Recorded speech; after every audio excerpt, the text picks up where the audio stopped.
तो फाइनली दिल्ली की मुख्यमंत्री रेखा गुप्ता को अपना निवास बहुत जल्द मिलने वाला है। 2 या 3 बार वो अपने निवास पर भी जाकर मुआयना कराई हैं।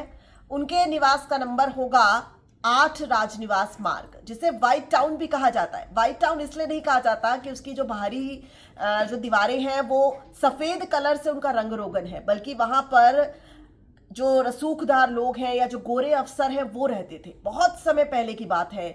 व्हाइट हाउस के नाम से ही वो जाना जाता है और पूरी तरीके से जो इमारतें हैं वो सफेद है। अगर बात करें विधानसभा की, एक्सचेंज स्टोर की, कई जो होटल है, ओबरॉय होटल भी वहां पर मौजूद है, पूरी तरह से सफेद है। अभी भी आपको सफेद ही नजर आएगा।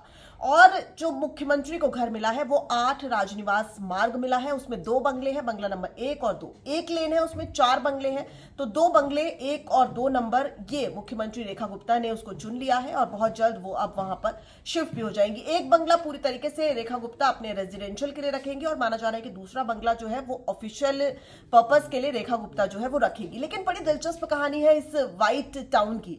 दरअसल कहा जाता है कि अभी तक के जो 4 मुख्यमंत्री रहे हैं वो भी वहीं पर रहे हैं। शामनाथ मार्ग, जिसे अलीपुर रोड भी कहते हैं, मदन लाल खुराना, साहिब सिंह वर्मा, चौधरी ब्रह्म सिंह, और अगर अरविंद केजरीवाल की बात की जाए तो वो फ्लैग स्टाफ रोड पर रहते थे, यानी सिविल लाइंस के एरिया में ही रहते थे। 1991 में कहा जाता था कि जो उस समय राष्ट्रपति थे वो भी नाराज होकर, जब पंडित जवाहरलाल नेहरू से कुछ विवाद चल रहा था तो नाराज होकर फिर वहीं पर यानी सिविल लाइंस में ही आ गए थे। किराए के मकान में रह रहे थे क्योंकि विवाद चल रहा था, नाराज थे, लेकिन अपने अंतिम दिनों तक भी वो उसी किराए के मकान में रहे। आपको जानकर हैरानी होगी कि जो पहला दिल्ली का मॉडर्न स्कूल है, जिसे अब लुडलो कैसल कहते हैं, वो भी वहीं रहा। लेकिन पहला मॉडर्न स्कूल का जो दर्जा है वो वहीं सिविल लाइंस के स्कूल को मिला।